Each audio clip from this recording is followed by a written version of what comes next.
Hi hello. आज आपण गाजरच्या हलव्याची recipe बनवतो आहे. तर मी अर्धा किलो गाजर धुवून त्याचं वरचं स्किन काढून ते आता मी किसून घेणार आहे.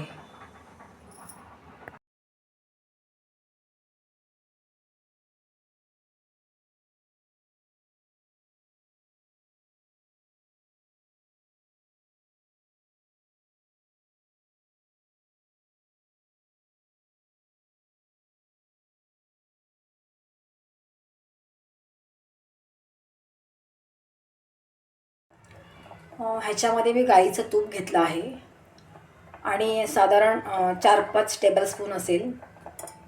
हे गाईचं तूप आहे. ह्याच्यामध्ये आपल्याला हा अर्धा किलो गाजराचा किस आहे, तो आपल्याला चांगला फ्राय करून घ्यायचा आहे तुपामध्ये. इथे मी चांगलं परतून घेतलं आहे तुपामध्ये आणि ह्याच्यामध्ये आता आपण एक पेलावर दूध घालूया आणि तुमच्या अंदाजाने तुम्ही साखर घाला. मी ह्याच्यामध्ये 100 ग्रॅमपेक्षा कमी साखर घालते आहे.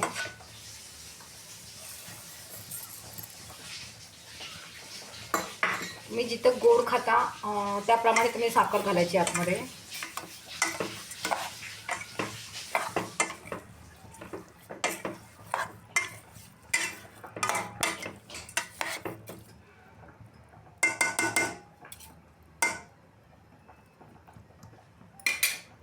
आणि आता झाकण लावून ह्याला शिजून द्यायचं. ह्या स्टेजला तुम्ही ड्रायफ्रूट्स घालू शकता, मावा पण घालू शकता. पण माझ्या मुलाला आवडत नाही ड्रायफ्रूट्स, म्हणून मी घालत नाही आहे. ड्रायफ्रूट्स घातले तर अजून छान लागते ते. आणि मावा पण खवा घालायचा त्याच्यामध्ये, अजून छान लागते. चिमूटभर मीठ, सेंधा नमक टाकलं मी चिमूटभर. आणि हे आपलं झालेलं आहे. तर ह्याच्यामध्ये तुम्ही ड्रायफ्रूट्स पण टाकू शकता.